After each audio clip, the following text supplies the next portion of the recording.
Eu cumprimento a todos meus amados irmãos, amigos da Palavra de Deus, com a santa e gloriosa paz do nosso Senhor e Salvador Jesus Cristo. Eu quero trazer uma mensagem da parte de Deus para os nossos corações, neste momento, sobre a escolha, sobre o livre-arbítrio. Sobre o livre-arbítrio. Louvado seja o nome do Senhor. E como texto base para esta mensagem, eu quero ler no livro de Deuteronômio, o 5º livro da Bíblia do Pentateuco, escrito por Moisés, Deuteronômio capítulo 30, versículo 19, que diz assim: o próprio Deus se expressa aqui falando, dizendo: os céus e a terra tomo hoje por testemunhas contra ti, que tenho proposto a vida e a morte, a bênção e a maldição. Escolhe, pois, a vida, para que vivas tu e a tua semente. Repetindo, Deuteronômio capítulo 30, versículo 19. O próprio Deus falou, se expressa para o povo de Israel, dizendo: os céus e a terra tomo hoje por testemunhas contra ti, que te tenho proposto a vida e a morte, a bênção e a maldição. Escolhe, pois, a vida, para que vivas tu e a tua semente. Louvado seja o nome do Senhor. Então nós temos aqui esse estudo abençoado a respeito do livre-arbítrio. Livre-arbítrio. Basicamente, meus amados irmãos, amigos, ouvintes da Palavra de Deus, estudiosos da Palavra de Deus, basicamente o livre-arbítrio é um conceito que afirma a liberdade absoluta da vontade do homem. É um conceito que afirma a liberdade absoluta da vontade do homem. A palavra livre-arbítrio não aparece na Bíblia, mas é um tema de intensos debates entre os cristãos. Então a palavra livre-arbítrio ela não aparece na Bíblia escrito, assim como dentro deste livro abençoado chamado Bíblia, também você não vai encontrar o nome Bíblia, porque Bíblia significa coleções de pequenos livros, num só, né? São 66 livros. Então também essa palavra livre-arbítrio também você não vai encontrar dentro da Bíblia, mas vai encontrar demonstrações, Deus dando oportunidade, Deus dando regras, direções para o ser humano, que traduzido o significado disso é livre-arbítrio.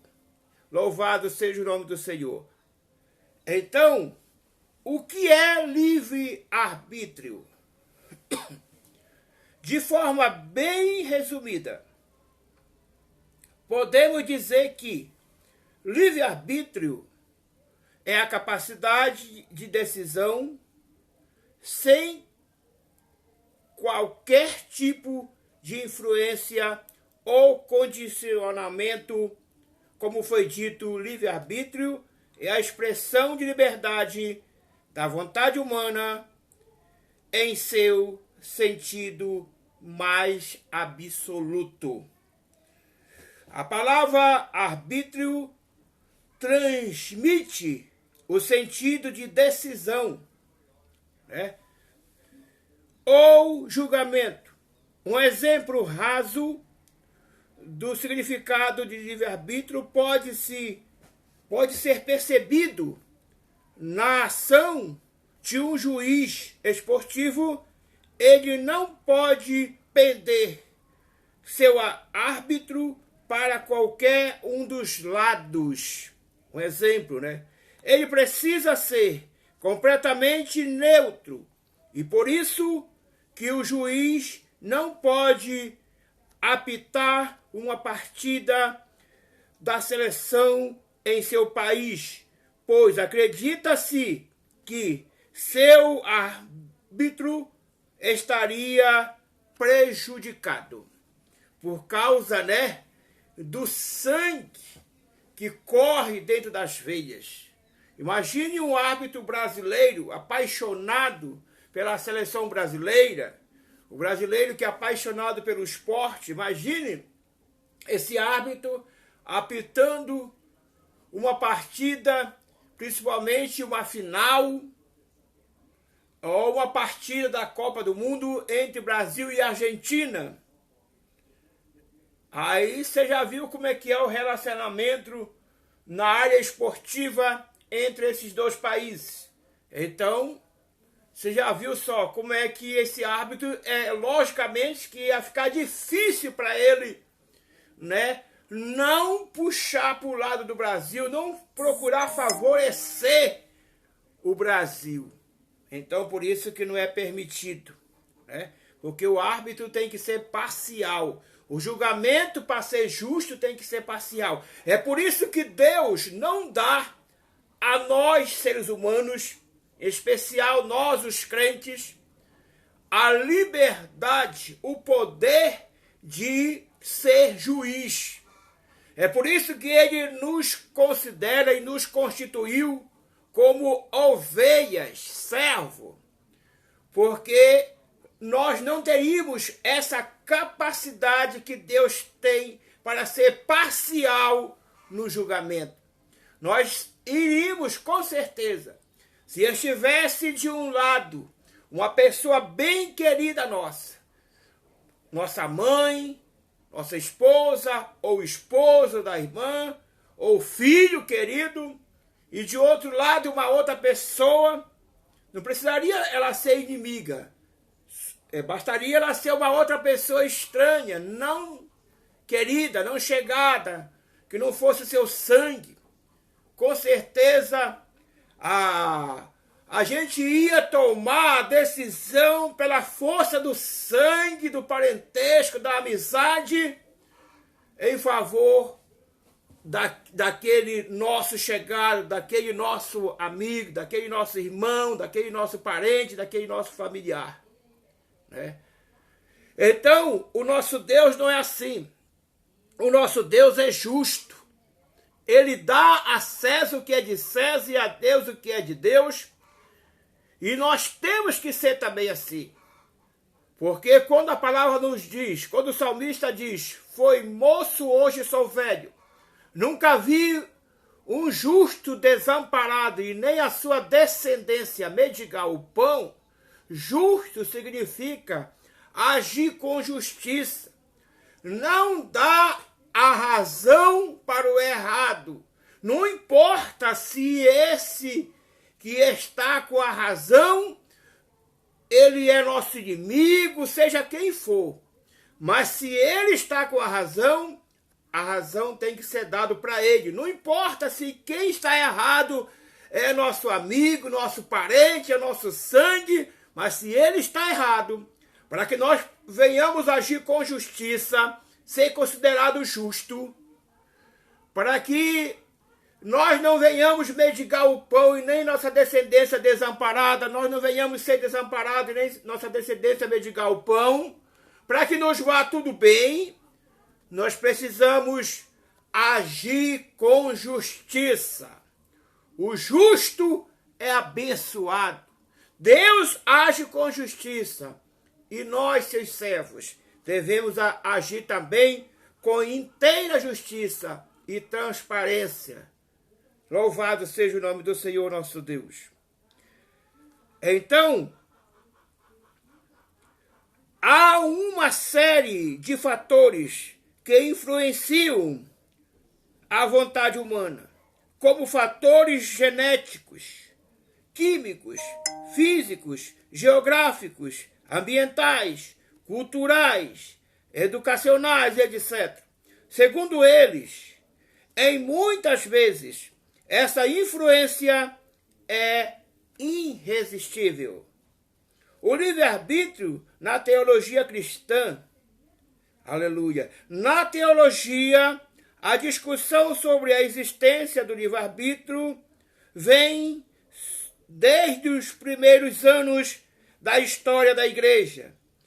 Todos os embates ficaram muito conhecidos entre Pelágios e Agostinho e entre Erasmo, Roterdã e Martinho Lutero. Dentre todas as linhas teológicas, o pelagianismo é aquela que defende a existência do livre-arbítrio em seu sentido pleno. Então, entre o modo cientista de estudar, de pesquisar, mas só que de uma forma herética, de uma forma errada, essa ciência de estudo chamado pelagianismo, ele defende o livre-arbítrio no seu sentido pleno, total. Pelágio, que é o fundador, o mestre, o líder dessa ciência de estudos, chamado pelagianismo, Pelágio negou o pecado original. O Pelágio negou, ele nega, apesar da Bíblia afirmar, apesar do profeta ter dito que ele foi concebido em iniquidade e em pecado a sua mãe lhe teve. Então a Bíblia prova e mostra a origem do pecado original. Nós fomos formados em iniquidade. Foi um plano no coração, um desejo que surgiu no coração de um homem e de uma mulher. No nosso caso, no meu caso, do meu pai biológico e da minha mãe. E eles sentiram desejo no coração de manter relação, de coabitar. Aí então, isso, né, se chama iniquidade, porque iniquidade é um tipo de atitude que surge no coração da pessoa. Por isso que o salmista diz, por isso que o profeta disse, em iniquidade eu fui formado, e em pecado me concedeu a minha mãe, que significa que nós já nascemos no pecado original. Por que nós nascemos no pecado original? Por que isso tem base bíblica, apoio bíblico? Porque o Adão e a Eva, o Adão foi o primeiro homem que Deus fez do pó da terra, e a Eva a primeira mulher que Deus fez da costela do Adão. Então, nós, seres humanos, todos nós, somos descendentes no sentido carnal, no sentido humano, material de Adão. E a Bíblia Sagrada nos diz que por um homem só, por este homem só, esse primeiro ser humano carnal que ganhou o nome de Adão, que quer dizer barro vermelho, foi feito do barro da terra, nós somos descendentes carnais dele. E assim como ele pecou, caiu e ficou distanciado da glória, da graça de Deus, assim nós, que somos descendentes carnais dele, nós também herdamos essa maldita herança que o nosso pai carnal, Adão, deixou para nós. O pecado. A Bíblia diz que por este homem Adão entrou o pecado no mundo e o pecado trouxe a morte. Por isso o apóstolo Paulo diz aos romanos que todos pecaram e ficaram destituídos, afastados da glória de Deus, da comunhão com Deus. Quando Adão pecou, juntamente com sua esposa Eva, eles foram expulsos do jardim pelo próprio Deus. e que colocou em volta do jardim uma espada inflamável para que eles não entrassem de volta no jardim, não comessem do fruto da árvore da vida, né? E assim ficasse eternamente no pecado, mas que eles fossem lançados fora. Então, Adão, que todos os dias, na virada do dia, quando um dia terminava, quando o sol se punha, quando a noite chegava, nesse virar do dia aí, nesse termo de um dia de claridade, de 12 horas, ao início de uma noite também de 12 horas de escuridão, Deus passava para bater um papo, para conversar com a sua criatura, as suas criaturas, o homem Adão e a mulher Eva. Mas a partir da queda, eles foram expulsos e não tiveram mais essa comunhão. Não puderam mais conversar com Deus na virada do dia. Isso significa morte espiritual. Porque espiritualmente, Adão e Eva não tiveram mais o privilégio, a oportunidade de conversar com Deus. E quando o ser humano não conversa com Deus em oração e não ouve Deus falar com ele pela sua palavra, isso significa que esse ser humano espiritualmente está morto. É o que o apóstolo Paulo diz aos Efésios, no capítulo 2, versículo 1. Estando-vos mortos nos vossos delitos e pecados, ele, Jesus Cristo, vos vivificou. Pela graça sois salvos por meio da fé. Isso não vem de vós, é dom de Deus, não vem das obras para que ninguém se glorie. Então, é essa situação. Então, o pecado original, mais Pelágio, que é o criador e fundador da seita, da ciência chamada pelagianismo, ele negou o pecado original e afirmou que todos os homens nascem no estado de completa inocência. Todos nascem. Quando, na verdade, apenas o Adão nasceu nessa completa inocência. Apenas o Adão, porque a história da humanidade, ela se divide em dispensações. A primeira dispensação é chamada dispensação da inocência. Então Adão e a Eva foram o único casal que nasceu nessa dispensação da inocência. Mas a partir do momento que esse casal, Adão e Eva, caíram em pecado, que eles pecaram, então acabou essa dispensação e surgiu, nasceu uma outra dispensação que foi a segunda dispensação, chamada dispensação da consciência. Então a dispensação da inocência durou desde que Deus criou o homem chamado Adão do pó da terra e a Eva, a mulher da costela do homem, até o dia que o homem caiu, que Adão caiu, pecou juntamente com a sua esposa Eva. A partir daquele dia, acabou a dispensação da inocência e entra a dispensação da consciência. A partir aí vai se enrolando as coisas.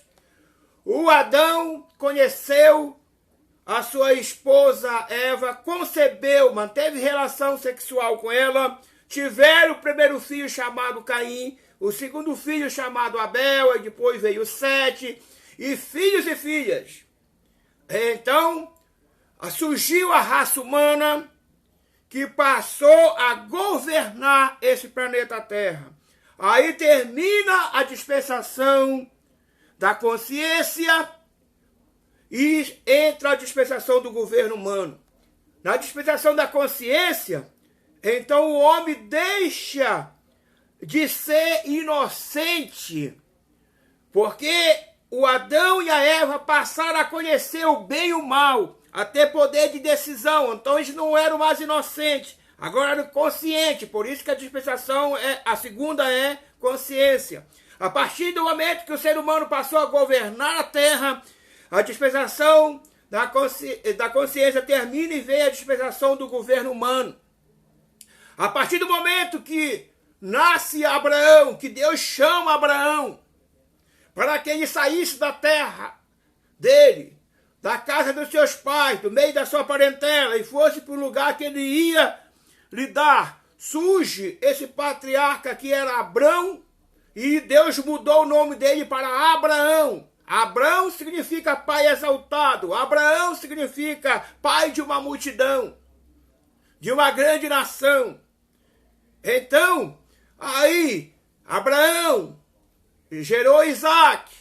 Isaac gerou a Jacó. Aí vem os patriarcas. A partir daí, então, surge a dispensação patriarcal. A dispensação do governo humano termina e vem agora a patriarcal, a dispensação dos patriarcas, da história bíblica, da obra de Deus. Aí, então, aí vem o Moisés, nasce o Moisés, e Deus, ali no Monte Sinai, ele dá os 10 mandamentos para Moisés. A lei foi escrita na pedra. Os 10 mandamentos para Moisés. Aí, a partir do momento que Deus dá a lei, que tem como base, que tem como coluna central os 10 mandamentos, não são só os 10 mandamentos. Os 10 mandamentos são as 10 colunas central que sustentam essa quinta dispensação, que é chamada dispensação da lei. Então, primeira, a dispensação da inocência. Só Adão e Eva fez parte dessa dispensação. Aí depois vem a consciência. Aí já entra Adão, Eva e seus filhos. Depois vem a dispensação do governo humano. Aí já tem muito mais gente. Depois vem a patriarcal. Já tem muito mais gente. E tem esses 3 fundadores chamados Abraão, Isaac e Jacó. E depois vem a lei. A dispensação cujo líder dela é Moisés, o instrumento que Deus usou para fundar e criar essa dispensação chamada lei. Aí era dente por dente, olho por olho. Com o mesmo ferro que ferisse, com esse seria ferido. Essa dispensação da lei causou morte de muita gente, porque o ser humano nunca conseguiu cumprir a lei.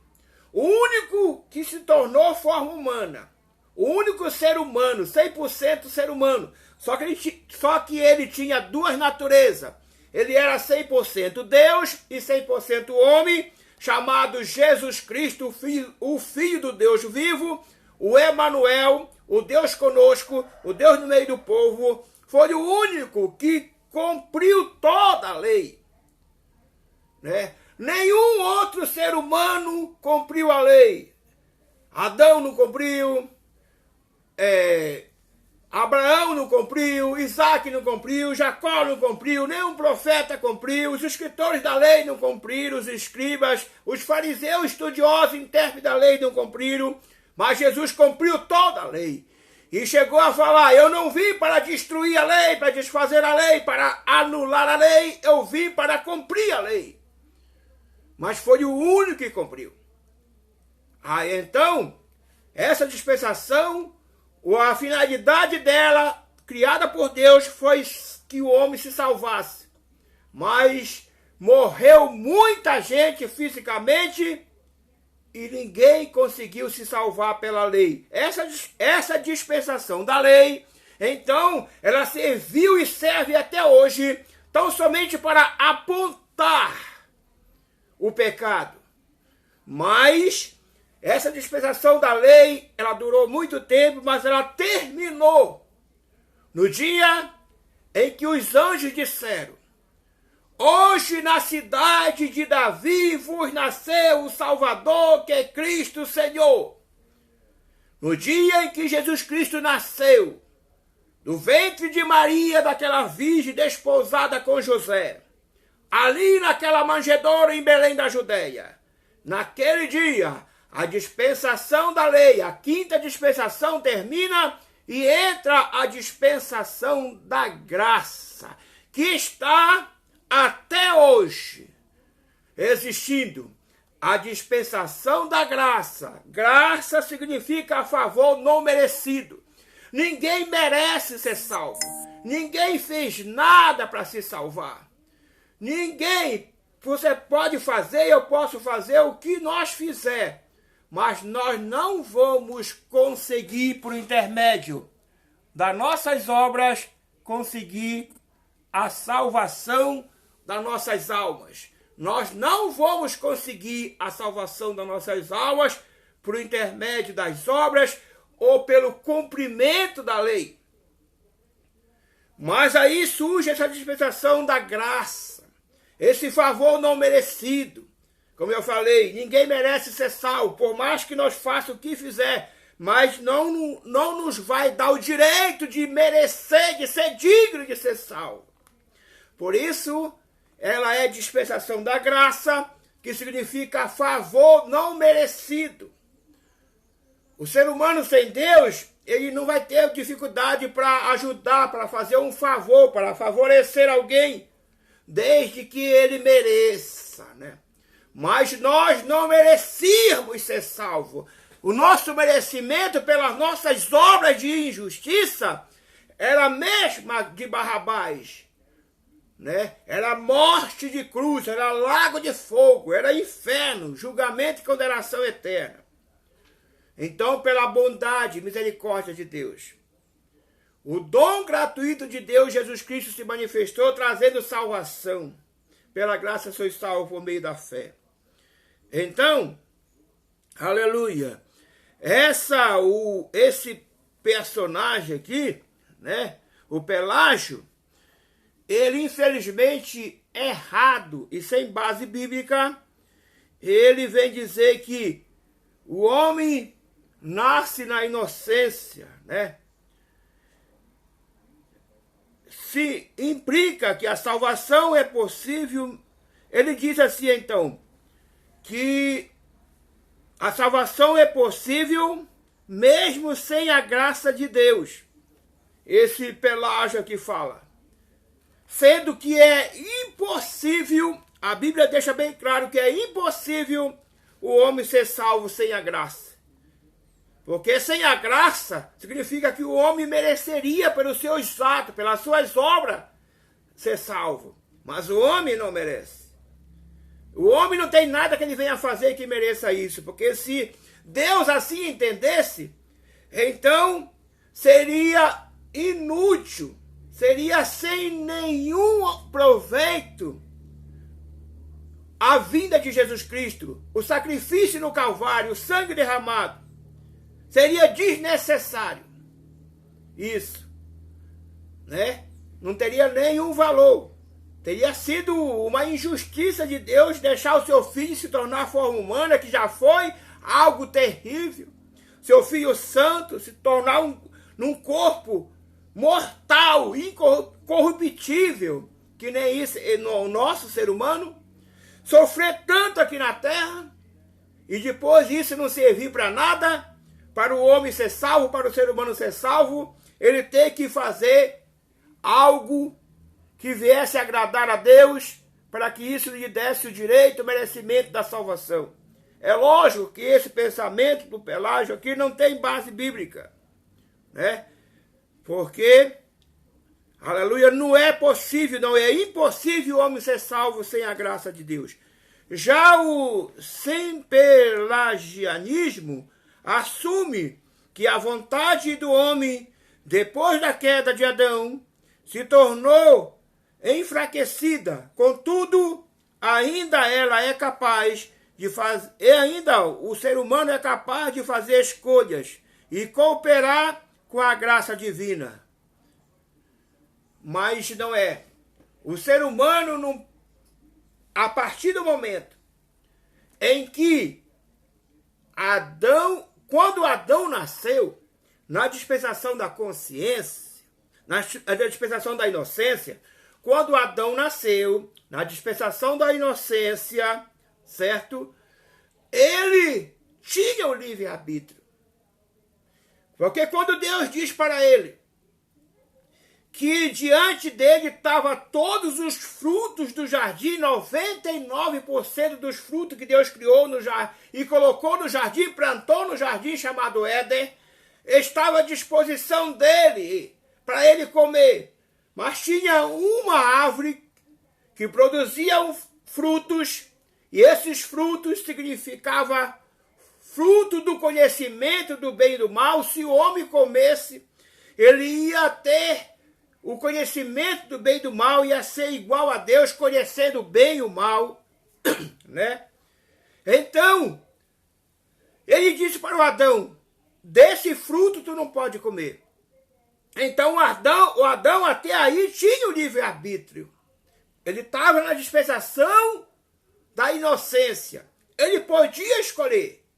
O Adão e a Eva tinham o livre-arbítrio, poderiam escolher entre obedecer a Deus, não comer do fruto do conhecimento do bem e do mal, fruto proibido por Deus para eles comerem, e sim comerem dos 99% dos outros frutos. Veja bem, vamos supor que ali no Jardim do Éden tivesse 1000 árvores frutíferas.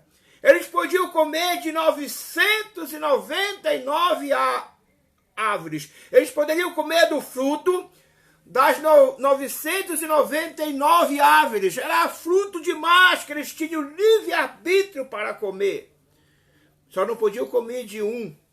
Inclusive, quando você vai lá para a teologia, você vai ver que esse um que eles não podiam comer significa o dízimo de Deus. O dízimo de Deus, os 10%.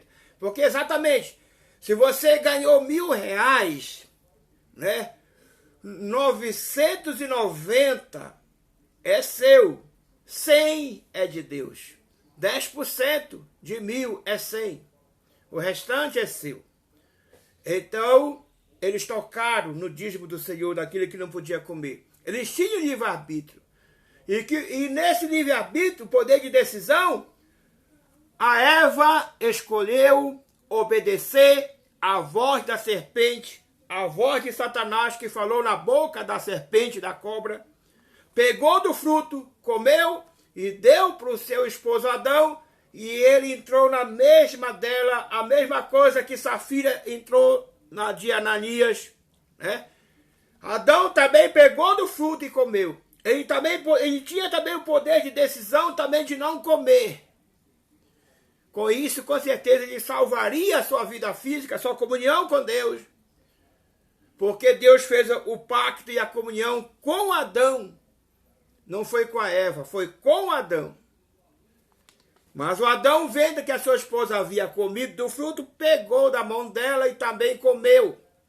E aí, a partir daí, o ser humano não tem mais o livre-arbítrio, o poder de decisão. Porque a partir do momento da queda, do pecado, os seres humanos, todos nós que somos descendentes de Adão, nós passamos a ser escravo do pecado, escravo de Satanás. E você sabe que o escravo, ele não tem poder de escolha, ele não tem livre-arbítrio, ele não tem poder de decisão. O escravo é diferente do servo. Nós, os crentes, os salvos, nós somos servos de Jesus Cristo. Nós não somos escravos de Jesus Cristo.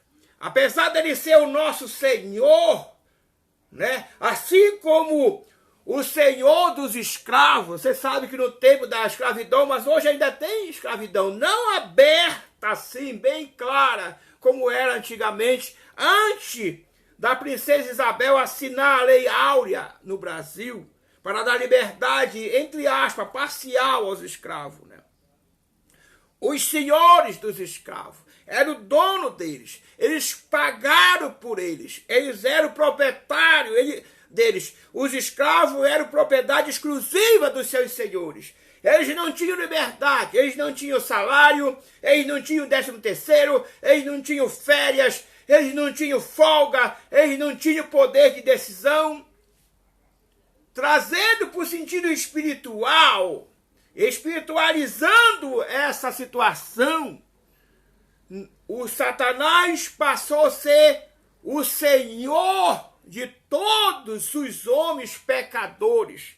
É por isso que a Bíblia diz que nós, que os pecadores, aqueles que não têm Jesus na vida, eles têm um príncipe, porque esse mundo espiritual, não o mundo físico, é o mundo espiritual, é o mundo de pecado, composto pelos impulsos que dentro do ser humano, do coração do homem, leva o ser humano a praticar as obras da carne, conforme está escrito no livro de Gálatas, capítulo 5, na carta do apóstolo Paulo aos Gálatas, capítulo 5.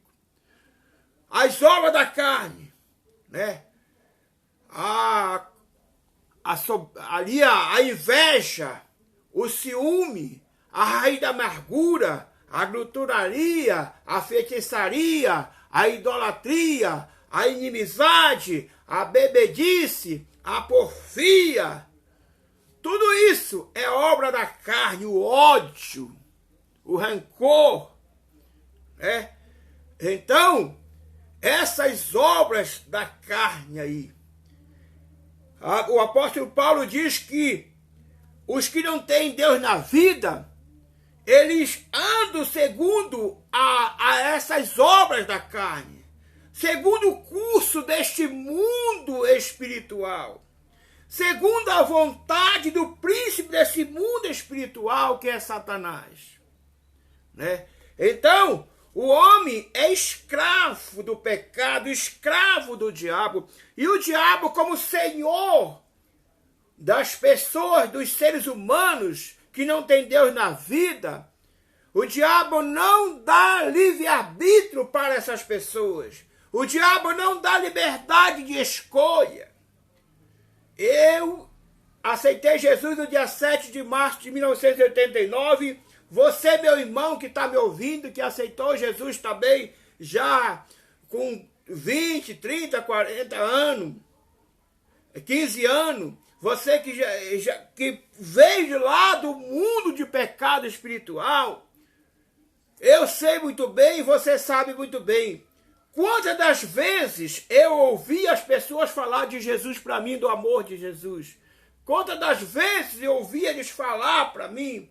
E quantas das vezes, diante da palavra de Deus, da mensagem do Senhor, que eu ouvia, eu tinha vontade, desejo, sentia no meu coração desejo, vontade de ser crente. Entendia, compreendia que realmente a palavra de Deus estava me mostrando o estado miserável de pecado que eu me encontrava e estava me mostrando um caminho que é Jesus, um meio de sair daquela situação e conseguir o perdão dos meus pecados, a salvação da minha alma, a liberdade para servir a Deus.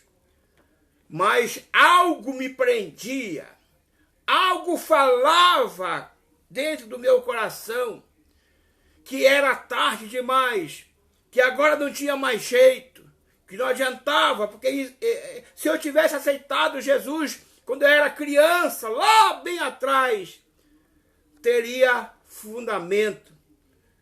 Mas agora não. Aquilo era o diabo, porque o diabo está julgado e condenado e para ele não tem mais jeito. E ele mentindo fala para as pessoas que ele mantém escravizado, porque o diabo ele não quer abrir mão, jamais ele vai abrir mão de manter os seres humanos escravos debaixo do seu domínio, porque o diabo veio para matar, roubar e destruir. E ele, sendo espírito, ele não vai como espírito sair para ir fazendo isso, porque senão os seres humanos, olhando com esse olho carnal, eles iam ver uma arma, uma metralhadora, uma pistola, um revólver, uma faca, um porrete, alguma coisa desse sentido, voando pelo ar e atingindo as pessoas. E assim aquele absurdo, aquele susto, porque o diabo é espiritual, os demônios são espirituais, assim como o espiritual é Deus, Jesus Cristo, o Espírito Santo e os anjos, serafins e querubins. Nós, seres humanos, não temos como ver eles pessoalmente, a não ser que eles se humanizem. Aí nós vê. Louvado seja o nome do Senhor. Então, o diabo, ele precisa de seres humanos, de corpos humanos, ou corpo de animais, para ele entrar e se manifestar dentro deles, e por intermédio daqueles corpos de seres humanos ou de animal, ele praticar a obra dele que Jesus falou: matar, roubar e destruir. Jesus deixou bem claro: o ladrão não vem senão para matar, roubar e destruir. Mas Jesus Cristo afirma: eu vim para que tenha vida e tenha com abundância. Louvado seja o nome do Senhor. Então, quem não tem Deus na vida, sem diretamente saber, ele é escravo do diabo. Sem diretamente saber, isso tem base bíblica, porque Jesus fala na cruz do Calvário, na primeira palavra que ele falou na cruz, ele disse: Pai, perdoa-os, porque eles não sabem o que fazem. Pai, perdoa-os, porque eles não sabem o que fazem. Então, é isso, o ser humano, ele pensa que nem o Saulo de Tarso pensava, que estava servindo a Deus. No entendimento de Saulo de Tarso, por intermédio do conhecimento da lei, a palavra do Senhor nos diz, o apóstolo Pedro falou que a letra mata, mas o espírito vivifica. O apóstolo Paulo perseguia os crentes, os salvos. Compartilhou com a morte por intermédio de apedrejamento do apóstolo Estevão.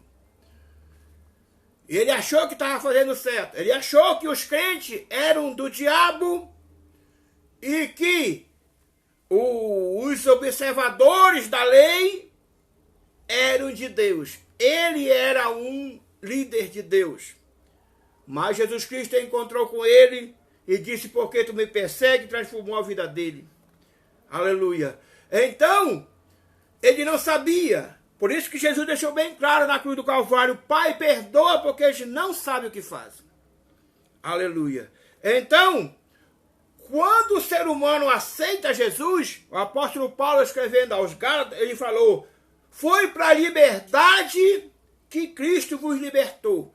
Vocês foram libertos da escravidão do pecado, do poder do pecado, do poder de Satanás, que era o Senhor, o príncipe desse mundo, como Jesus fala.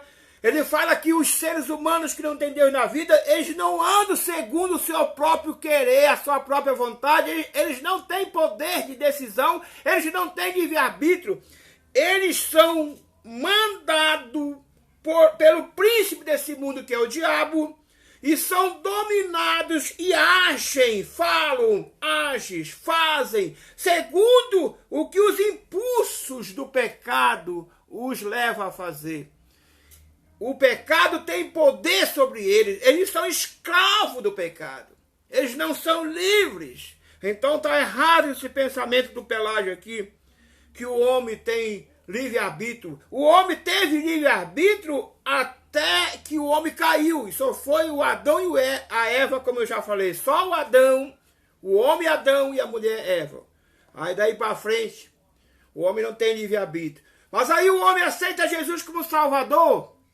Aí ele foi chamado para a liberdade. Mas que liberdade que ele foi chamado? A liberdade que ele não tinha antes. Antes do homem aceitar Jesus como Salvador, ele era escravo do pecado, ele era escravo do diabo, ele não tinha liberdade para servir a Deus, como eu já falei e repito. A gente sentia vontade, a gente sentia desejo, necessidade de ser crente, mas a gente estava preso, no sentido espiritual, a gente estava preso, algemado pelo pecado, não tinha poder de liberdade, não tinha força. Mas, quando o ser humano nessa situação, ele ouve a palavra de Deus, ouvir não no sentido de escutar, de entrar pelo ouvido, por esse ouvido, sair por esse outro, entrar por esse, sair por esse outro, e esquecer e não praticar. Ouvir no sentido de tomar uma decisão e crer na maneira prática. Exercer a fé numa maneira prática, porque a fé sem obra é morta. Se eu ouço a palavra de Deus, e a palavra de Deus está dizendo que eu estou num estado miserável de pecado, condenado a ir para o inferno, fazendo a vontade do diabo, fazendo a vontade das potestades do ar e dos príncipes, dos demônios da carne. O apóstolo Paulo diz que os que estão em Cristo Jesus são nova criatura desde que eles não andem segundo a carne, mas segundo o Espírito. Quem anda segundo o Espírito significa praticando os frutos do Espírito. Os frutos do Espírito é o amor, a bondade, a benignidade, a mansidão, a temperança, o domínio próprio, né? Isso aí é os frutos do Espírito. E aí o apóstolo Paulo diz aos romanos que quem pratica isso, quem vive dessa forma, não tem nenhuma condenação para eles. Mas os que vivem segundo a carne, na inimizade, no ódio, né? Na raiz de amargura, no ressentimento, na inveja, no ciúme, na porfia, na glutonaria, na idolatria, na feitiçaria, eles estão condenados ao inferno. Louvado seja o nome do Senhor nosso Deus. Então, nós fomos chamados para ser livre, liberto do poder do pecado, da escravidão, do pecado, do domínio de Satanás. E agora, com essa liberdade, o apóstolo Paulo diz, para nós adorar a Deus, fazer aquilo que antes nós queríamos fazer, mas o diabo não deixava que nós fizéssemos nem o pecado. Ou seja, orar, falar com Deus em oração, ter uma comunhão com Deus, ler a palavra, falar do amor de Deus para as pessoas, ir ao templo, nos congregar, nos comungar um com os outros, manter essa comunhão um com os outros, amar, né? Ser longânimo, benigno, ser manso, ser humilde, né? Fazer o bem que antes nós não poderíamos fazer, porque a nossa missão era fazer aquilo que o líder, o Senhor de nossas vidas, que era o diabo, nos obrigava a fazer. Mas Jesus nos dá liberdade para, né? A liberdade que Ele nos dá, o livre-arbítrio que Ele nos dá, é no sentido seguinte. Ele diz, quando Jesus fala assim, se alguém quiser vir após mim, negue-se a si mesmo, tome todos os dias a sua cruz e siga-me. Aí ele está dando, nesse sentido, o livre-arbítrio para o homem, que o homem pode escolher entre ir para o céu ou ir para o inferno. É isso que está escrito aqui em Deuteronômio, capítulo 30, versículo 19. Os céus e a terra tomo hoje por testemunha contra ti, que tenho posto a vida e a morte diante de ti, a bênção e a maldição. A vida é Jesus, a morte é o diabo, é o pecado. A bênção é a salvação, é a palavra de Deus, é Jesus. A maldição é o pecado, é o diabo, é a escravidão. Mas ele está dizendo, aqui ele está dando um livre-arbítrio para o ser humano. Quando ele diz, escolhe, pois, a vida, para que viva tu e a tua família. Né? Então, o que o ser humano pode escolher entre servir a Deus e não escolher. A decisão que o ser humano, diante de uma situação como essa que ele tem, de ou aceitar Jesus e entrar no caminho do céu e se libertar do poder do pecado, da escravidão do pecado, da escravidão do diabo, do domínio do diabo, e aceitar Jesus e passar a ser não escravo de Jesus, mas servo de Jesus, amigo de Jesus. Ele tem a liberdade para tomar a decisão ali, mas só que fica bem claro que este livre-arbítrio que o Pelágio está dizendo aqui que o homem, mesmo depois de aceitar Jesus, ele continua tendo esse livre-arbítrio ali. Isso aí não é realidade. Por quê? Porque a partir do momento que Adão caiu, né, ele sempre, a primeira decisão que ele tomou, que foi não obedecer a Deus, mas sim obedecer à voz da serpente, do inimigo, e comer do fruto, a partir desse momento aí, todas as vezes que o ser humano se encontra diante de uma decisão em que ele pode decidir servir a Deus, se libertar do pecado e ser servo de Deus, amigo de Deus, ou continuar no mundo de pecado, escravo do pecado, escravo do diabo, sempre o ser humano, como disse Jesus na cruz, sem literalmente saber, conscientemente saber, porque o diabo cega o entendimento das pessoas. Pela maldade que as pessoas praticam, a Bíblia diz que Deus também os entrega nas mãos de Satanás. E eles ouvem, mas não entendem. Eles veem, mas não creem. Aí então, eles sempre escolhem o mal. Sempre escolhem o mal. Nós vemos Jonas escolhendo ir para Tarso em vez de ir para Nínive, para onde Deus mandou ele. Nós vemos Adão e Eva escolhendo pegar do único fruto que Deus os proibiu de comer, comendo e decidindo desobedecer a Deus e no sentido espiritual morrendo. Nós vemos muitos exemplos na Bíblia de oportunidade que o ser humano teve, mesmo ele, servo de Deus, de servir a Deus, mas ele escolheu servir o mal a Satanás. Então, por que o ser humano, ele, apesar de estar na igreja servindo a Deus, ele não consegue escolher o bom? Ele não consegue escolher servir a Deus, fazer o bem. Você vê que o próprio apóstolo Paulo diz assim: o bem eu quero fazer. Eu quero fazer o bem, eu quero agradar a Deus, eu quero praticar o amor. Mas quando eu vejo o mal que eu não quero fazer, o que eu já entendi, já compreendi que é errado, quando eu vejo, eu estou praticando o mal, eu estou fazendo o errado. E o bem que eu quero fazer, que eu já entendi que é bom, que agrada a Deus, eu não faço. Então isso significa que o ser humano realmente perdeu o livre-arbítrio. O livre-arbítrio que Adão perdeu aí no Jardim do Éden, o ser humano, nós descendentes dele, também perdemos. E hoje, a única forma que tem de nós fazer a vontade de Deus é nós dar lugar para o Espírito Santo. Por isso que o apóstolo Tiago, irmão carnal de Jesus, falou: não dê lugar ao diabo. Nós temos que dar lugar para Deus. Apocalipse 13:20, que Jesus falou: eis que estou à porta e bato. Eis que estou à porta e bato, se alguém ouvir a minha voz. Ou seja, se alguém obedecer a palavra do Senhor, fazer conforme a palavra está dizendo, aí ele entra na nossa casa. Nós temos que ouvir a voz dele e abrir a porta, não a porta da nossa casa material, das quatro paredes, mas a porta do nosso coração. Aí ele entra dentro da nossa casa espiritual, do nosso coração, ceia com nós e nós com ele. Aí o Espírito Santo de Deus, ele entra e ele passa a fazer morada dentro de nós, no nosso coração.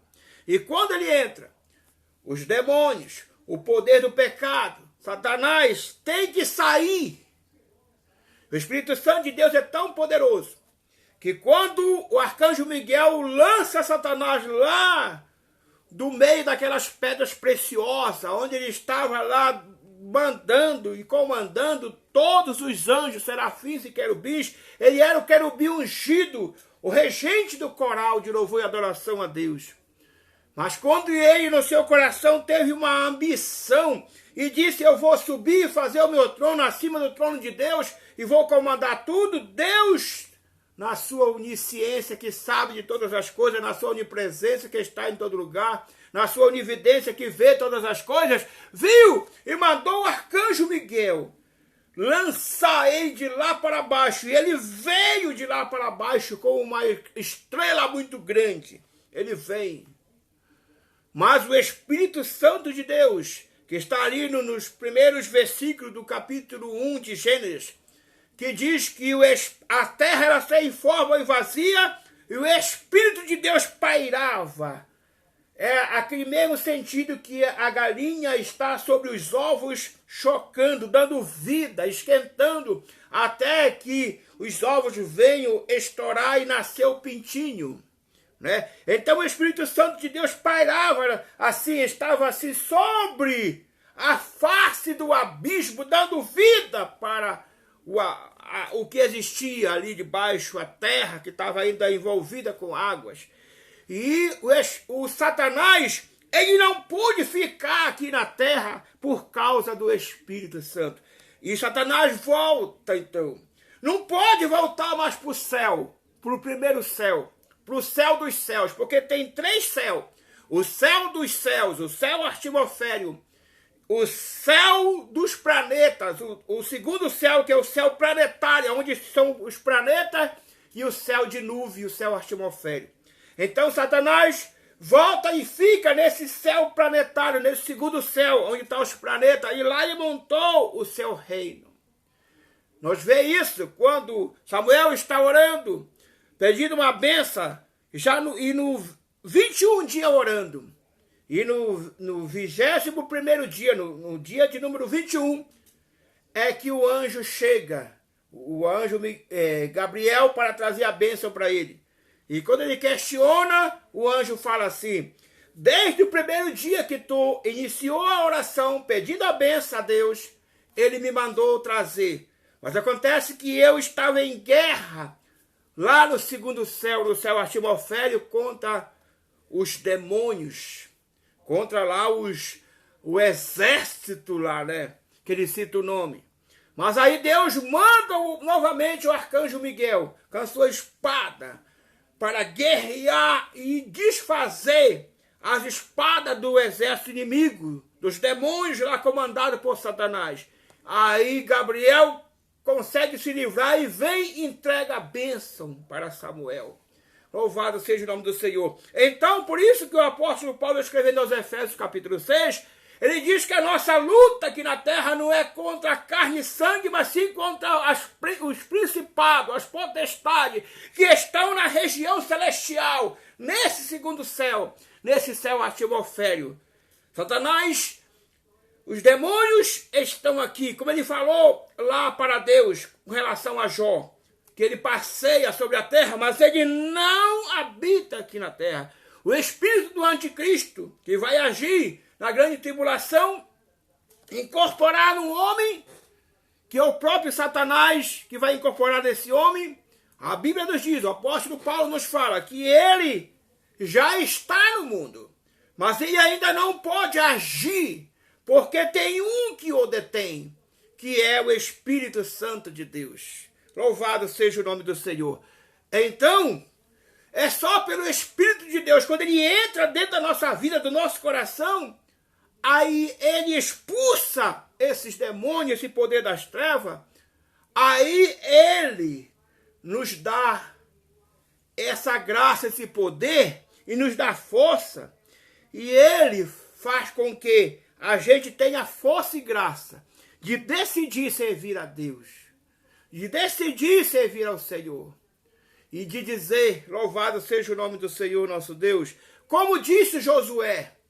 Josué falou assim para o povo: olha, vocês têm hoje, eu vos dou hoje o poder de escolher. Vocês têm que fazer uma escolha hoje. Vocês não podem continuar cogitando em 2 caminhos. Ou vocês escolhem servir a Deus, o Deus dos vossos pais, do Jordão para cá, ou vocês decidem servir o Deus passando o Jordão, entrando na terra prometida, ou então vocês vão continuar servindo o Deus de vossos pais, que ficaram da além do Jordão para lá. Mas eu digo uma coisa para vocês, disse Josué, independentemente da decisão que vocês tomam, de atravessar o Jordão, de servir a Deus, entrando na terra prometida, fazendo a vontade do Senhor, ou ficar servindo os deuses de vossos pais da desobediência lá do outro lado do Jordão, eu e a minha casa, ou seja, eu, a minha esposa, meus filhos, a minha família toda, nós vamos servir ao Senhor. Louvado seja o nome do Senhor nosso Deus. Então nós vemos isso aqui. O Espírito Santo de Deus nos dá essa graça. Nós, com nossos próprios esforços, não tem nada que nós faça com nossos esforços. Nós não podemos dizer, eu a partir de hoje eu decido. Eu não posso dizer, como você não pode dizer, nenhum ser humano, por mais que sirva a Deus, pode dizer, a partir de hoje eu decido não pecar mais e tão somente servir a Deus, manter a minha vida na presença do Senhor. Eu não posso dizer isso de mim mesmo, com meus próprios esforços, com a minha própria vontade, sem que o Espírito Santo de Deus e a palavra de Deus esteja dentro de mim. É por isso que Jesus disse, se vocês estiverem em mim e as minhas palavras estiverem em vós, ou seja, se eu estou em Jesus e vivo conforme Ele me orienta, me diz pela palavra, aí eu peço o que eu quiser e me será feito. Então Josué, quando diz aqui, eu e a minha casa decidiremos servir ao Senhor, ele fala isso pelo Espírito de Deus que está sobre a sua vida. Aleluia. Então, é só pelo Espírito de Deus que nós podemos dizer isso. Ele nos dá força e graça. Porque Ele estando na nossa vida, Ele sendo o Senhor da nossa vida, o Espírito Santo, Ele estando em nós, nem Satanás, nem os demônios, nem o poder da escravidão do pecado tem mais poder sobre nós. Porque nós estamos mortos para essas coisas e nascemos de novo para Deus. Nós somos uma nova criatura. Deus habita em nós. Nós somos propriedade exclusiva de Deus. E não tem como os demônios, Satanás e o poder do pecado mandar mais sobre nós. Eles não têm mais domínio sobre nós, desde que o Espírito Santo de Deus esteja em nós e nós viva e pratique os frutos do Espírito. Senão, de nós mesmos, com nossos próprios esforços, decisão própria, nós não conseguimos. Jesus falou que o homem, sem ele, não pode fazer nada. Ele falou bem claro, sem mim nada podeis fazer. Mas com Jesus tudo nós pode. Então, tem o calvinismo, também nega o livre-arbítrio depois da queda do homem. Essa visão entende-se. O homem natural é livre apenas para escolher o mal. Sua vontade escrava do pecado e por isso é incapaz de fazer o bem e inclinar-se na direção de Deus. Calvinismo é aquele homem que fez a reforma no cristianismo, né? O Calvin, é a reforma calvinista, né? Ele está dizendo aqui bem claro, que, né, ele nega o livre-arbítrio após a queda. Ele diz que após a queda o homem sozinho, não tem como ele tomar essa decisão, como eu acabei de explicar para vocês. Essa visão entende-se que o homem natural é livre apenas para escolher o mal. É como eu falei para vocês, e aqui esse estudo aqui está dizendo. O homem, Adão, a partir dele, todos os outros seres humanos, até chegar a mim, até chegar a você, o único poder de escolha que a pessoa tem, essa pessoa, deixa bem claro, eu tomei como exemplo eu e você, mas essa pessoa é a pessoa que não tem Deus na vida, porque pela infinita bondade e misericórdia do Senhor, eu tenho Deus na vida, e você que está me ouvindo, se também tiver Deus na sua vida, você também, né?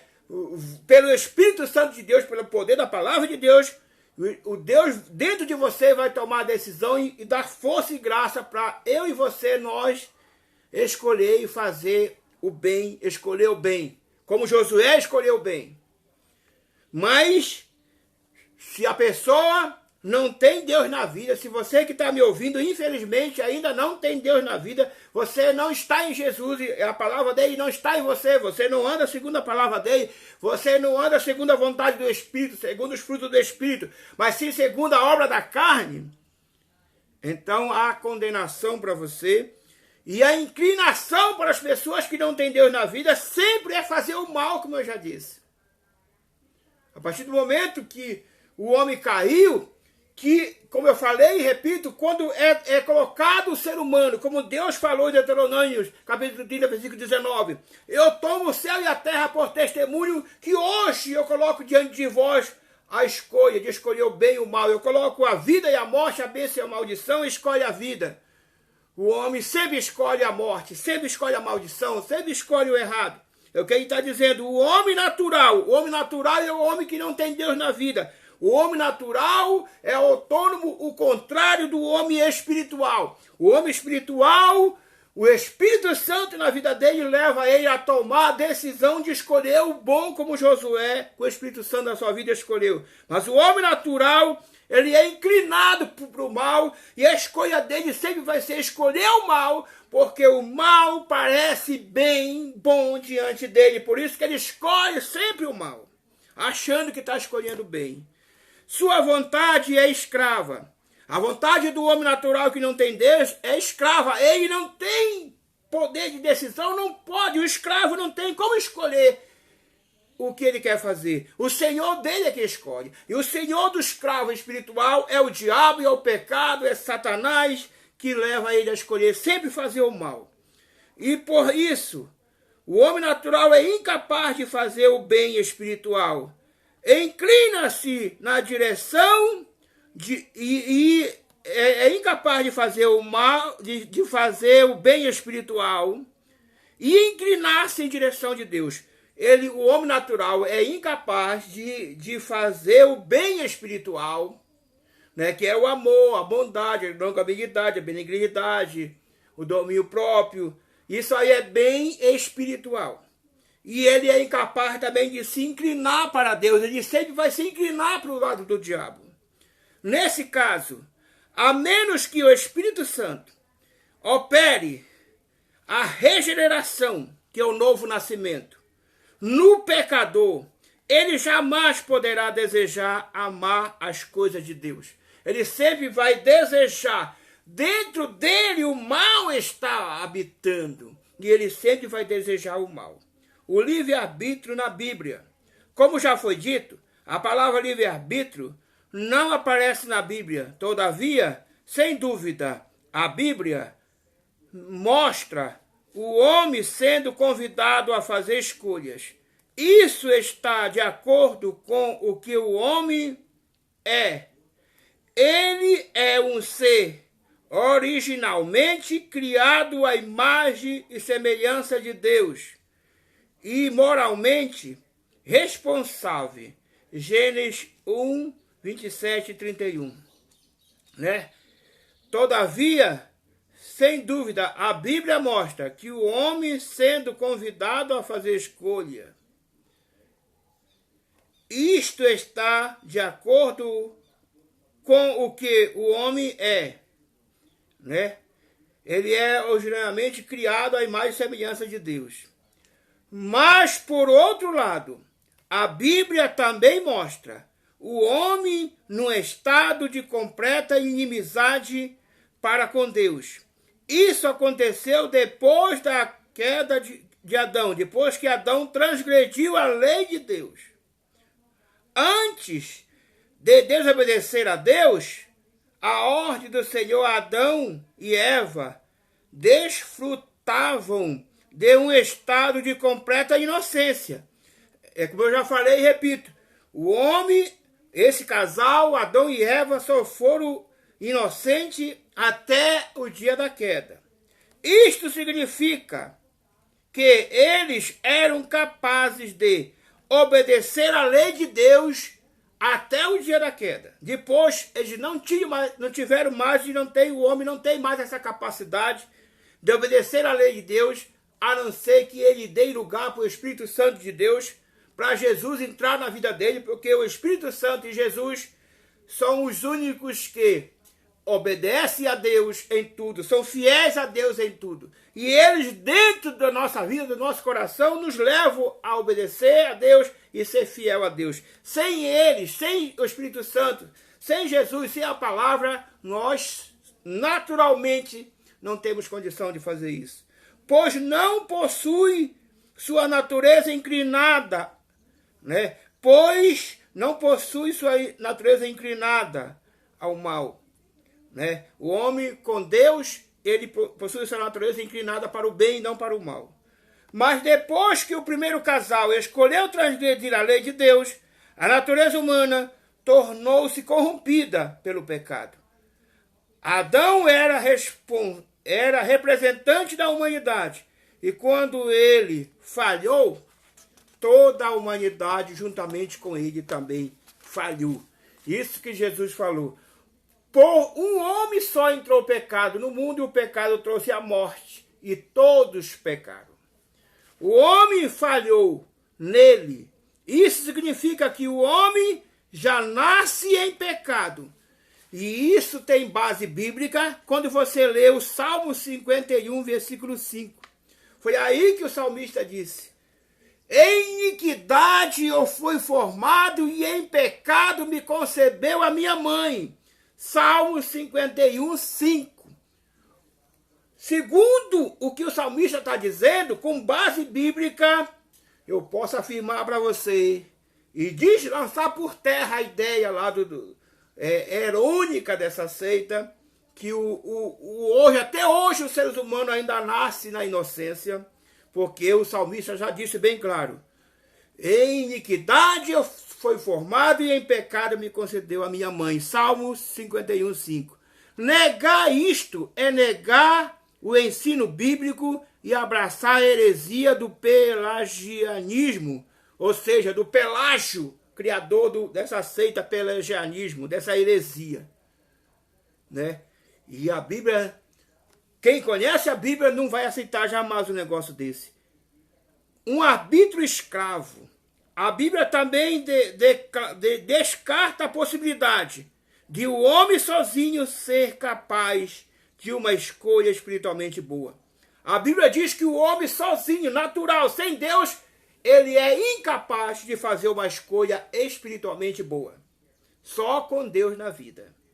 E aí já não é ele que faz, é o próprio Deus que dentro dele, ele dando liberdade, como Jesus falou em Apocalipse 13, 20, ouvindo a voz, abrindo a porta do seu coração, convidando Jesus para entrar. Jesus dentro dele passa a dirigir, coordenar a vida dele, expulsa o mal e dá a ele liberdade para servir a Deus. O próprio Deus responde que é impossível que o homem mau faça o bem. O próprio Deus falou isso. Assim, Deus falou, assim como também é impossível que o etípse daquela cor negra mude a cor da sua pele, e o leopardo as suas manchas, assim é impossível o homem sem Deus também mudar esse estado miserável dele. Jeremias capítulo 13, versículo 23 é que fala isso. Jeremias 13, 23. Além disso, a Bíblia não mostra a vontade do homem apenas doente e debilitada, como defende o semipelagianismo. A Escritura afirma que a vontade do homem caído é morta. Ela não está doente, debilitada, não. Ela está morta. E ele está morto em delitos e pecado, como o apóstolo Paulo escreveu aos Efésios, no capítulo 2, versículo 1. O homem sem Deus está morto, a vontade dele está morta, o querer dele está morto, o livre-arbítrio dele está morto, nos seus delitos e pecados. O homem sem Deus não está morto fisicamente, ele está morto espiritualmente, e com ele a sua vontade, o seu querer e o seu livre-arbítrio espiritualmente estão mortos. A menos que o homem seja vivificado por Deus, né? Porque aí a carta do apóstolo Paulo aos Efésios diz: estando-vos mortos nos vossos delitos e pecados, ele, Jesus Cristo, vos vivificou. Então, isso que está dizendo aqui o estudo. Aleluia.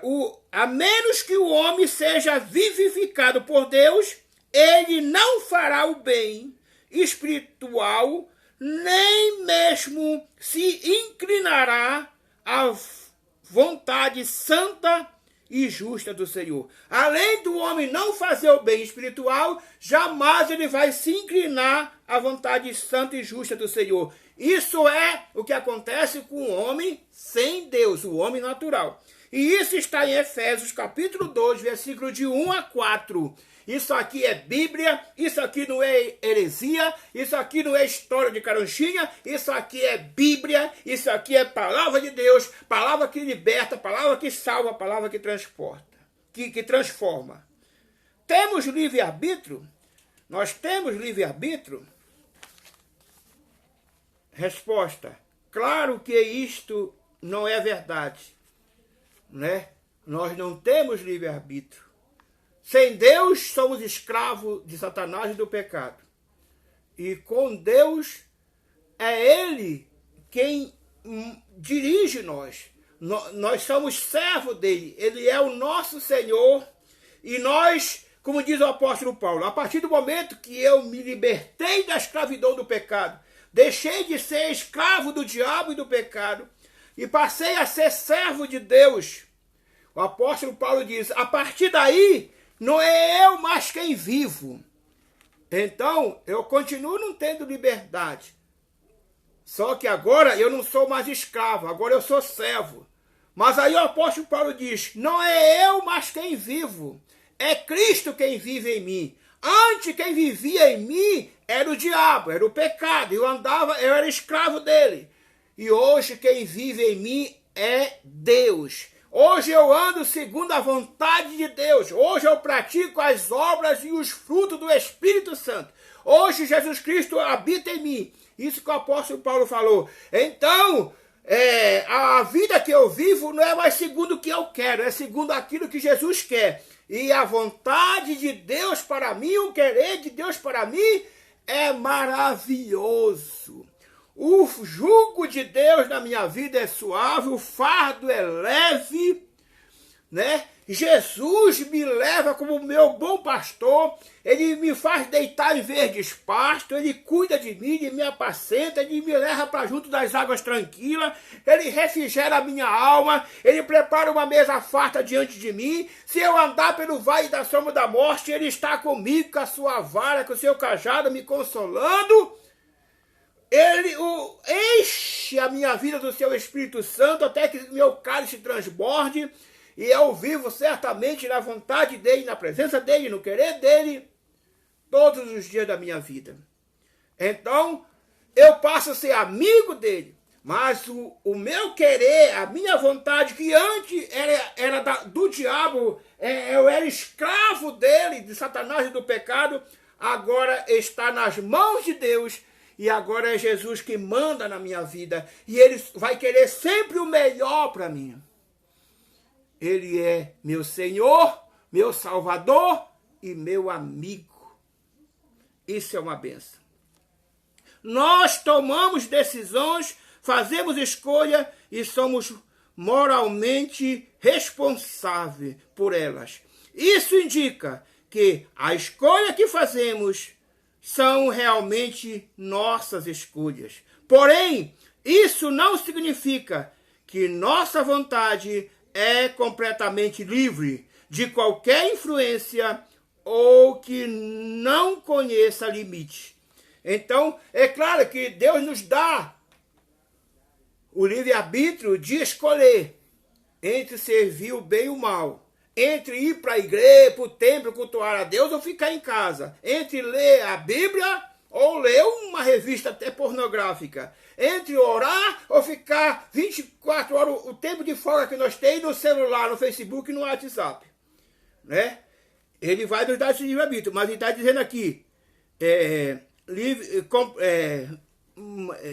porém, isso não significa que nossa vontade é completamente livre de qualquer influência ou que não conheça limite. Ou seja, com Deus é assim.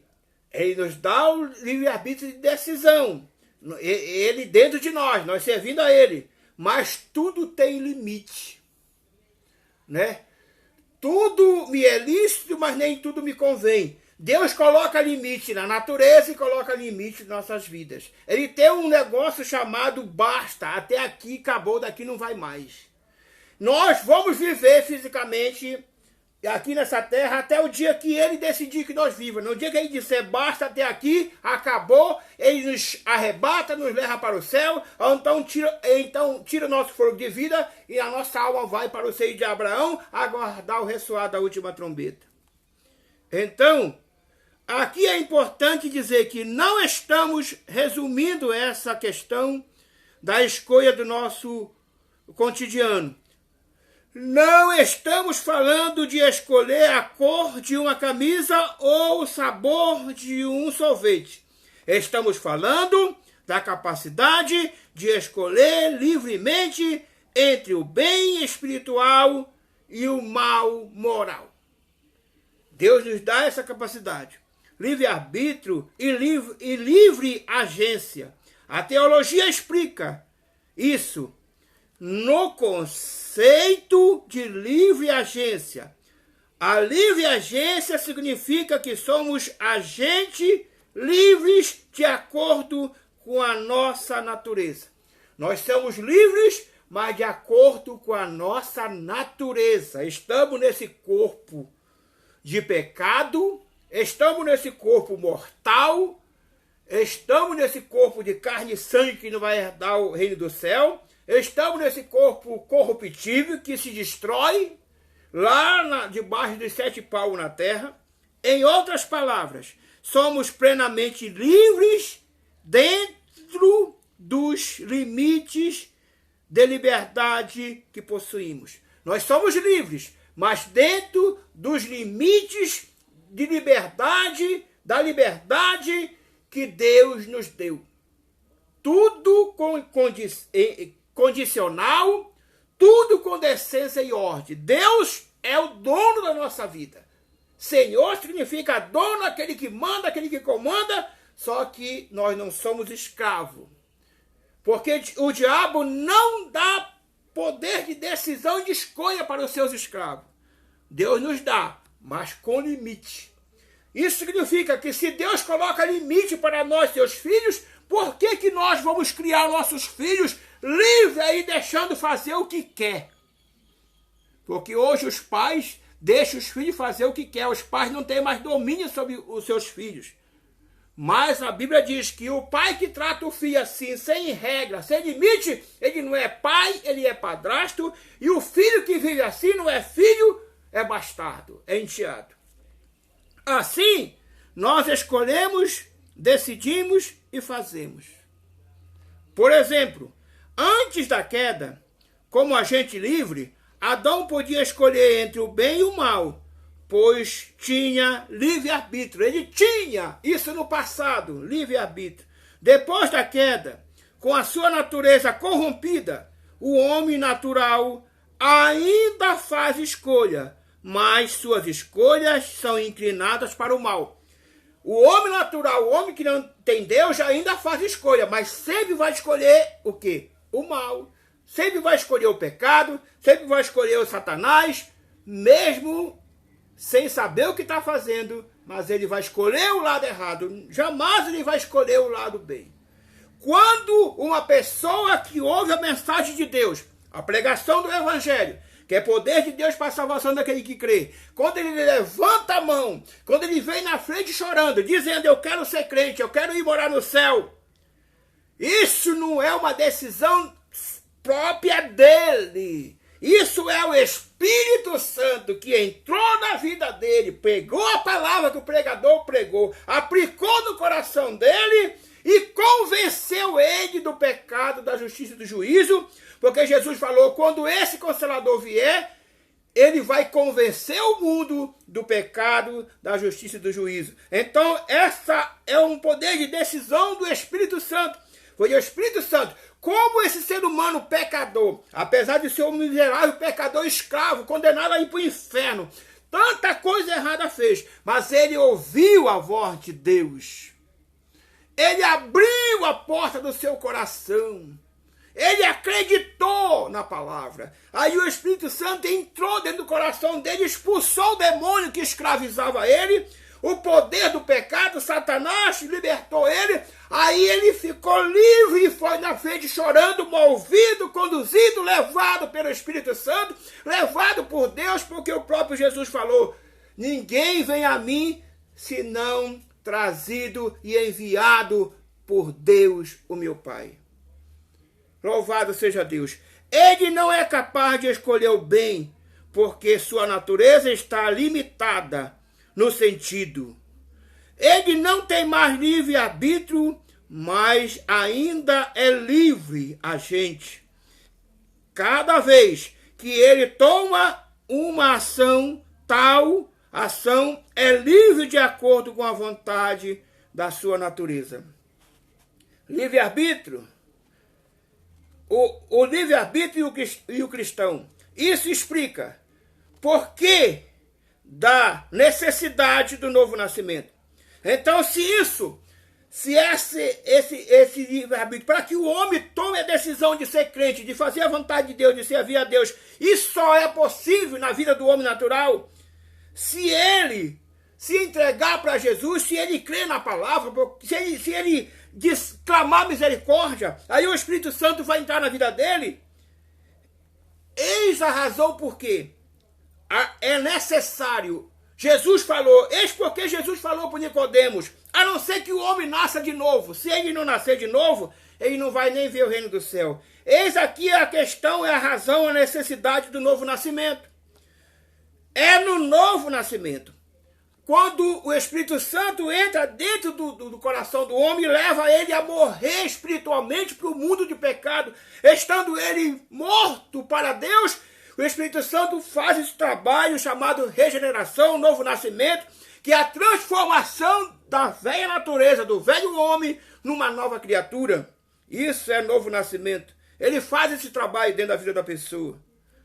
É o novo nascimento ou regeneração que o Espírito Santo muda a inclinação do nosso coração.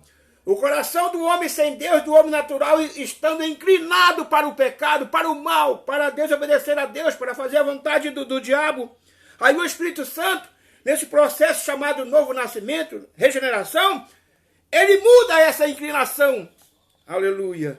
E a imagem de Deus, que foi desfigurada pelo pecado, através da ação do Espírito Santo, começa a ser reconstruída dia por dia. Essa regeneração, esse novo nascimento não é num dia só do dia para a noite, é dia após dia.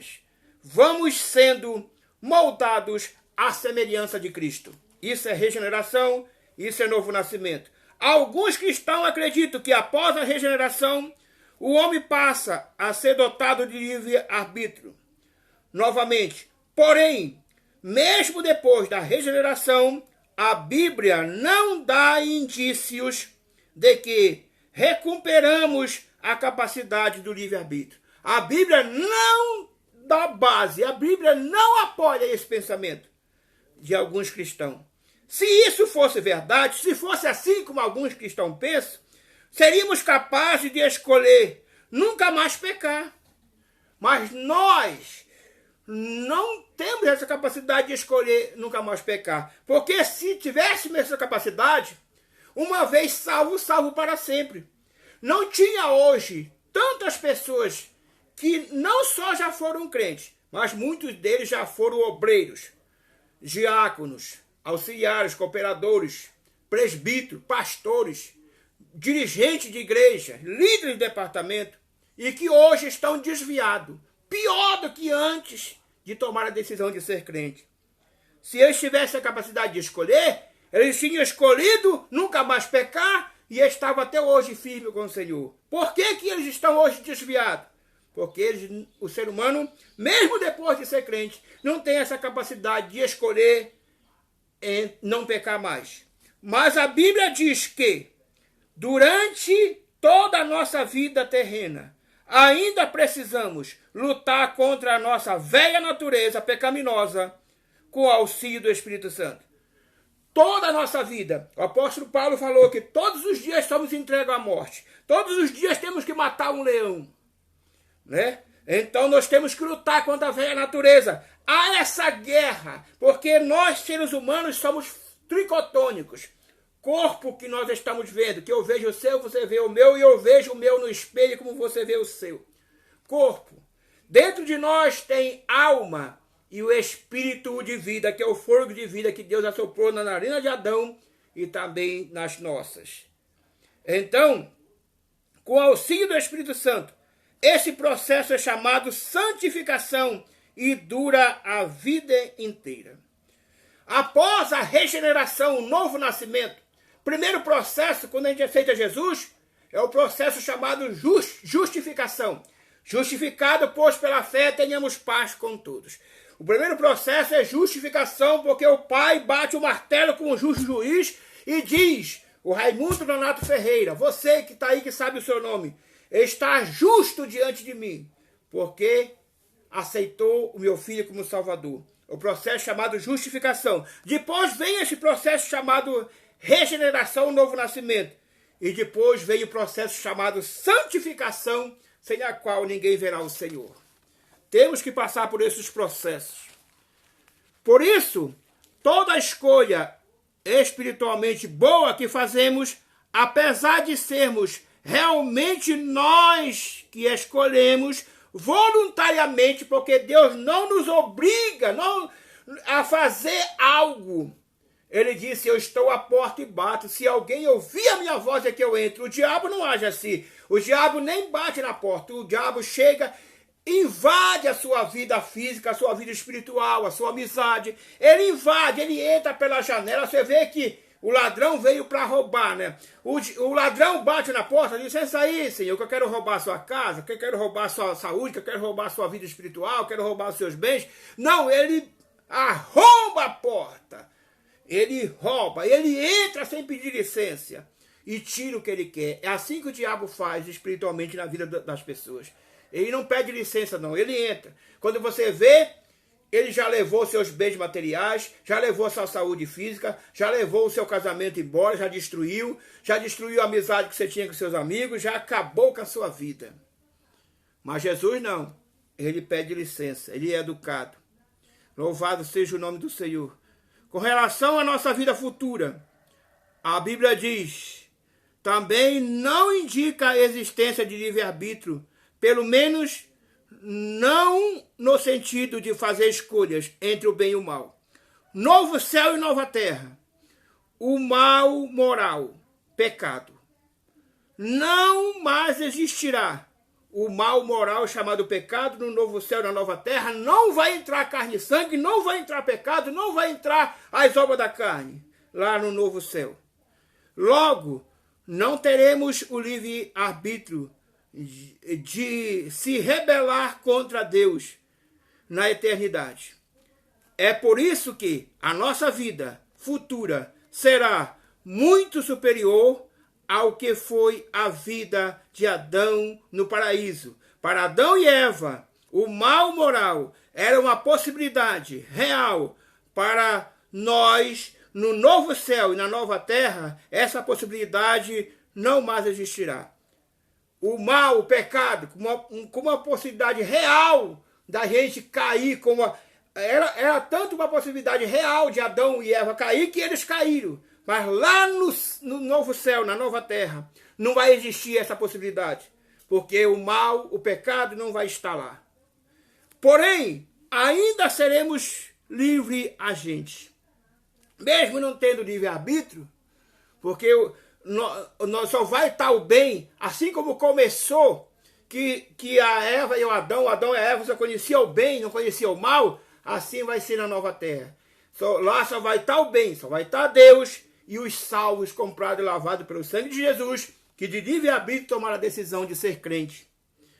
Irracionalidade do livre-arbítrio.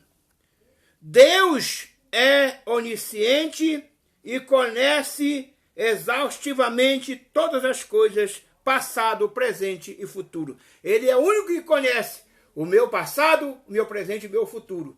Eu parcialmente conheço o meu passado e parcialmente conheço o meu futuro, o meu presente. Eu parcialmente, não no seu total, conheço o meu passado e o meu presente, mas não sei o dia do amanhã. Nem o dia da manhã eu não sei. Significa eu não conheço o meu futuro, mas Deus conhece o meu passado, o meu presente e o meu futuro, porque Ele é, segundo a Bíblia, Ele era, Ele é e Ele sempre será. Então, portanto, a partir do momento em que se assume que um ser conhece o futuro, torna-se, logicamente, incoerente em defender uma ideia de livre-arbítrio pleno. Para Deus, cada acontecimento do futuro já é um fato consumado. Então significa que Deus não foi pego de surpresa com a queda de Adão. Ele sabia que Adão ia cair. Ele não foi pego de surpresa, tá certo? Nada do que ele conhece pode ser alterado, a menos que ele esteja errado, a palavra seja mentirosa. Mas então, tudo que ele conhece, tudo que ele planejou, a Bíblia diz que nem um tio vai deixar de se cumprir, nem uma vírgula, tudo vai acontecer, porque nada foge do controle de Deus. Então, portanto, a partir do momento em que, vamos para cá, sobre o livre-arbítrio, na Bíblia, certamente a melhor posição é ir até aonde as Escrituras permitem ir. É por isso que a Bíblia diz que nós não devemos conhecer, saber mais daquilo que nos convém saber. Então, se a Bíblia explica, se você orou, se o Espírito Santo de Deus te deu entendimento, te fez entender e compreender o que é que a Bíblia está dizendo, pelos estudos teológicos, os professores, nos cursos teológicos, na escola dominical, te ensinaram, te fizeram entender o que a Bíblia está dizendo, você vá até aí. Não queira ficar que nem um cientista louco, querendo saber aquilo que Deus não quer que você saiba. Não saiba além daquilo que te convém saber. Então, o que a Bíblia diz, fique até aí. Não fique inventando, senão vai virar heresia e não ensina o estudo da palavra. O homem é livre para fazer suas próprias escolhas e é responsável por cada uma delas. Ele é livre para fazer suas próprias escolhas, mas é responsável por cada uma delas.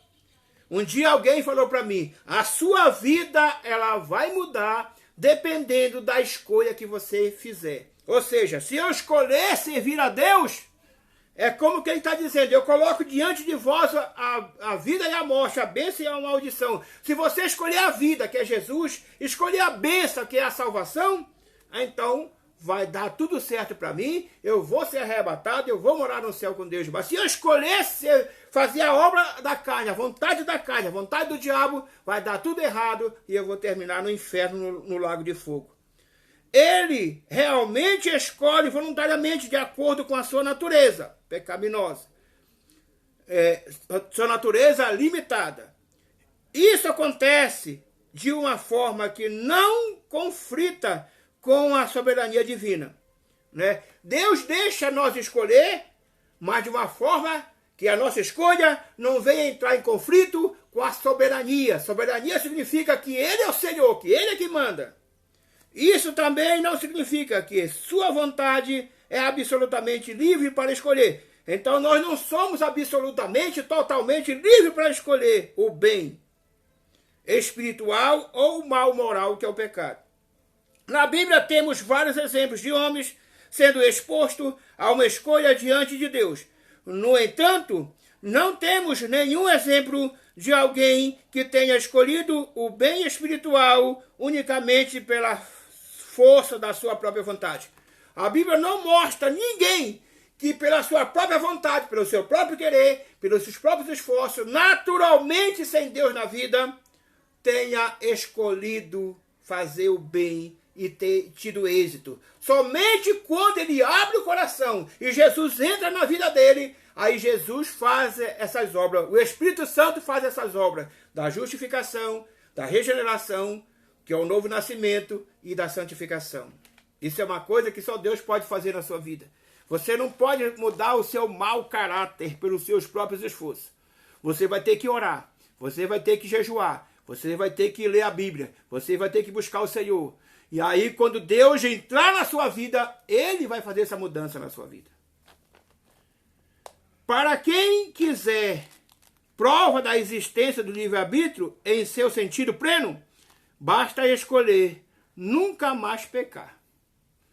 Né? Você pode fazer isso? Não pode. Se conseguir, então, do livre-arbítrio existir, a Bíblia estará errada, parcialmente. Escolho ficar com as Escrituras. Eu não escolho tomar essa decisão louca de dizer, eu aqui de mim mesmo, eu tomei a decisão, eu sou macho suficiente, eu não vou mais pecar, não. Né? Eu prefiro escolher o que a Bíblia diz, que depois da queda de Adão, a dispensação da inocência, do livre-arbítrio, acabou. E hoje, ou o ser humano é escravo do pecado de Satanás, ou é servo de Deus. Mas ele não teve mais o direito, depois da queda de Adão, de mandar na sua própria vida. Ou ele é servo de Deus, Deus é o Senhor dele, Deus é que manda na vida dele, fazendo sempre coisa boa na vida dele, e no fim colocando ele no céu. Ou ele é escravo do diabo, não tendo liberdade para tomar decisão própria, fazendo segundo o que o diabo fala no coração dele, como diz o apóstolo Paulo, segundo o curso desse mundo, e por fim, não o diabo, mas o próprio Deus colocando tanto o diabo quanto aqueles que não foram encontrados seus nomes escritos no livro da vida, fazendo a vontade do diabo, todos no lago de fogo no inferno. Então, vamos continuar fazendo o que a Bíblia diz. Até onde a Bíblia diz. O que ele disser, não queira para inventar coisa. Né? Porque a Bíblia diz que se eu tirar alguma coisa dela, será me tirada a minha parte do reino do céu. Se eu acrescentar, será acrescentado as pragas que está escrito nesse livro. Que Deus nos abençoe e nos guarde. Depois, na outra live, nós vamos continuar sobre esse assunto que é muito longo. Que Deus te guarde e te abençoe.